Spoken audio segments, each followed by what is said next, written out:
Hi, this is Numeric Citizen. In today's video, I want to talk about what it is like to use Craft within a browser and also something that every Craft user should know. So you read about Craft, you saw videos on YouTube about Craft, you find the application to be great looking, interesting, well done, but you are a Windows user. Craft is only available for macOS, iPadOS, and iOS. So how do you use Craft as a Windows user? Well, good news, you can use Craft from within a browser. Let's see how it looks. So what you're seeing here is the login page of Craft on the web. I'm using macOS for the purpose of the demonstration, but it's the same experience if you're using a Windows PC with Microsoft Edge, for example. This is the main page, and you see up there the login, the address of the entry point of Craft on the web. So it's docs.craft.do. And as a Windows user, you'll probably enter your email address followed by a password. For me, what I'm doing for the purpose of this demonstration, I'll sign in with Apple. And then in a few seconds, I'll be in my default space within Craft. So what you're seeing right now is my entire main space. And as you could expect from the native version of Craft, on the left there is the navigation pane where you see the all documents, star documents, and unsorted and templates. And you can see that the speed of page, how fast the pages are loading. You can see here folders. I can go in in subfolders. I can show you a peek at my digital garden. So as you can see, the speed of scrolling and the content loading is quite good. And you can navigate within your folder structure. Also can look at past imported documents. So it's pretty much the same experience that you would expect from the macOS version of Craft. So if I'm going in the wish list for Craft, for example, you can see a page with a lot of formatting within the document. It's a table right there.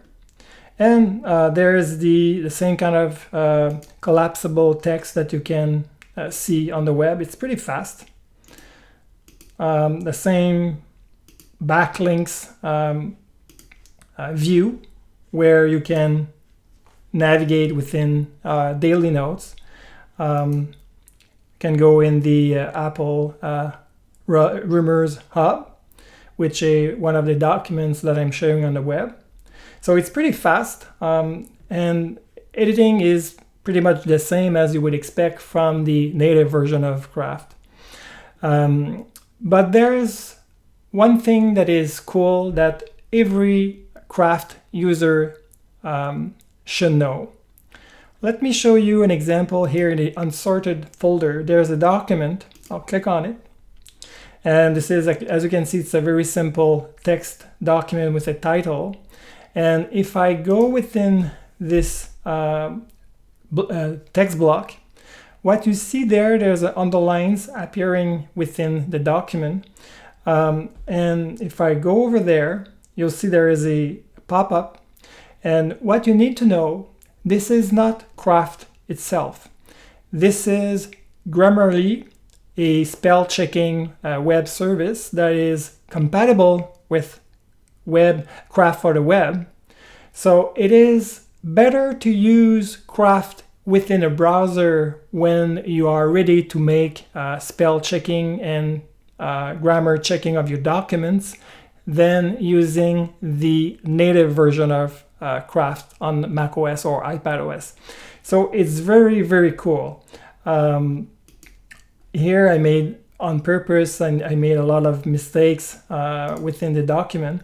So I wanted to show you how you can use Grammarly to actually spell check and make correction to your document. So I must say that this requires a paid subscription of Grammarly, which I'm paying as a subscriber. I'm not paid by Grammarly, by the way.